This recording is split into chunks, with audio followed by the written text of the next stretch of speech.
अब कह रहे हैं कि इसमें एक घातक बात है कि आपको कुछ ऐसे लोग मिलेंगे जो इस नाम की महिमा का अवहेलना करने हैं। पूरा जीवन है नाम। तुम कहते हो कि हमने इतने वर्ष जपा, कुछ नहीं हुआ। हम कहते हैं ऐसे बन करके जपो, देखो कैसा रंग नहीं आता। 2-4 बार नाम ले लिए, खूब मनमानी, व्यभिचार, गंदे आचरण, गंदा भोजन, अनुभव में आएगा नाम तुम्हारे। लेकिन फिर भी तुम्हारा मंगल होगा, क्योंकि तुम्हारे बैंक में जमा हो गया 2-4 बार ही सही। हमारी श्रद्धा है ऐसी कि फिर भी तुम्हारा मंगल होगा। लेकिन वर्तमान में तुम इस नाम का चमत्कार देखना चाहते हो तो व्यभिचार छोड़ो, गंदा आहार छोड़ो, संयम से चलो। कैसे रहनी से नाम जप किया जाता है वैसे करके देखो। अगर आप चिल्ला चिल्ला के रोने न लगो कि नाम की कितनी अपार कृपा है, तब बताना, जीवन आश्चर्यमय हो जाएगा। भगवान कह रहे हैं, अहो आश्चर्य है मेरे नाम का। भगवान ने तो अवतार लेकर कुछ को ही परम पद प्रदान किया, लेकिन नाम जब से सृष्टि रची गई तब से आज तक और आगे तक जिसने नाम का आश्रय लिया उसका मंगल करता रहे। सब कुछ नाम है। सब पढ़ करके, साधना करके, सब करने के बाद बड़े बड़े महापुरुषों ने फिर अंतिम विश्राम यही लिया है, नाम। चाहे कोई भी हो। हरि बाबा भी सन्यासी जी थे, सन्यास धारण किए हुए थे बाबा। हरि बाबा भी महाप्रभु श्री कृष्ण चैतन्य देव को अपना आदर्श मानकर उनके वचनों के अनुसार, बाबा बहुत ही महामहिम हरि बाबा, आंख उठा के ऐसे नहीं थे, जब बैठे थे ऐसे ग्रीवा नामरस से झुकी रही। 1 सेकंड भी नाम बाबा का नहीं रुकता था। अगर सभा में बैठे थोड़ी देर बोले नाम के विषय में या भगवत स्वरूप के विषय में, आंख नीचे की, चल दिए, कोई कुछ भी, कुछ मतलब, कौन प्रणाम कौन नमन, कोई मत। और जिस समय घंटा पकड़ करके हरि बोल नाद करते तो ऐसा लगता कि धाम से रस बरस रहा है। उनकी जिह्वा धाम हो गई थी। 4 बजे घंटा बज जाता बाबा के नाम कीर्तन का, और मुख्य मुख्य प्रधान भक्त झूम झूम करके, ये ब्रह्म वेला है इस समय। जैसे आप लोग 4:15 बजे से सत्संग, ये दुर्लभ बात है। त्रिभुवन में, ब्रह्मा के लोक में भी दुर्लभ है ये जो आपको प्राप्त है, ब्रह्मा जी को प्राप्त नहीं है। बात समझ लीजिए।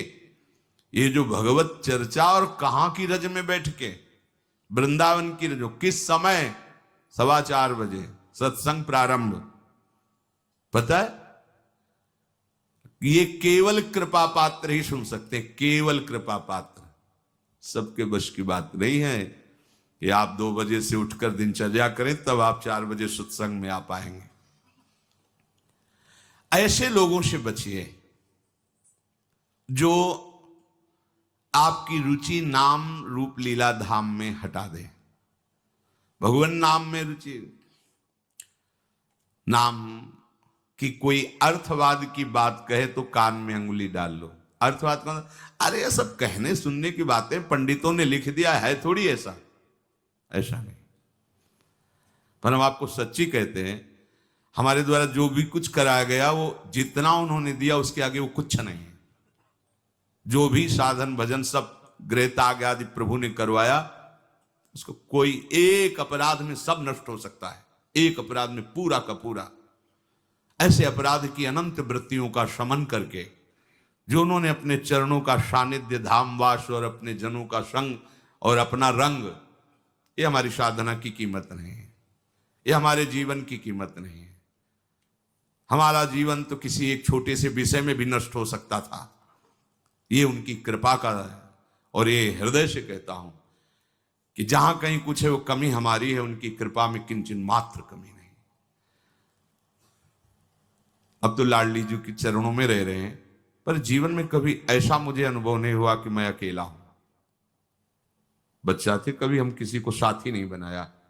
कभी बीच में 2-4 महीने के लिए संत मंडली मिल गई किसी के आश्रम में, कहीं ऐसा एकांतिक वातावरण, 1-2 साल उन आश्रमों में रुक गए।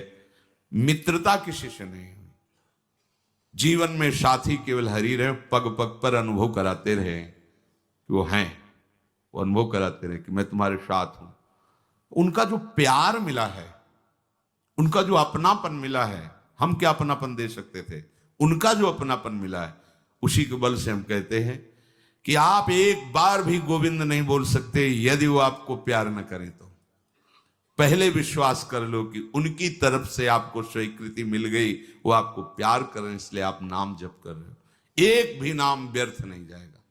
किसी ऐसे की क्या बात मानना जो कभी अपने मन को रोककर एक मिनट भी नाम में नहीं लगा, उसकी बात मानोगे? ये बातुल भूत विवश मतवारे ते नहीं बोले वचन विचारे, इनकी बातें सुनने लायक है। अभी कुछ बोल रहे हैं, अभी कुछ कर रहे हैं, अभी कुछ खा रहे हैं, अभी कुछ पी रहे हैं, अभी कुछ सोच रहे हैं, कुछ। ये तो जैसे भूत के आवेश में हो वैसे माया के आवेश में कुछ भी। एक मिनट में भगवान को गाली दे दिया, एक मिनट में किसी भी महापुरुष की निंदा कर दी, एक मिनट में सब ऐसे पागलों की बातें सुननी, करोड़ों की बात माननी नहीं। एक ब्रह्मबोध संपन्न महापुरुष की बात पूरे विश्व पर भारी पड़ेगी, क्योंकि वो बोध संपन्न है, वो अनुभूत वचन बोलता है। ये जितनी हम बातें आज सुना रहे हैं आपको, ये सब उन परमहंसों की बातें हैं जिन्हों या तो कोई पुराण वेत्ता ब्रह्म ऋषि लिख रहा है या स्वयं भगवान लिख रहे हैं। एक एक अक्षर सत्य है। अनुभव ना होने में हमारी कमी है, हमारी रहनी में कमी है, हमारे विचारों में कमी है, औषधि में कोई कमी नहीं। जैसा बोल रहे अक्षरशा ऐसा ही नाम है।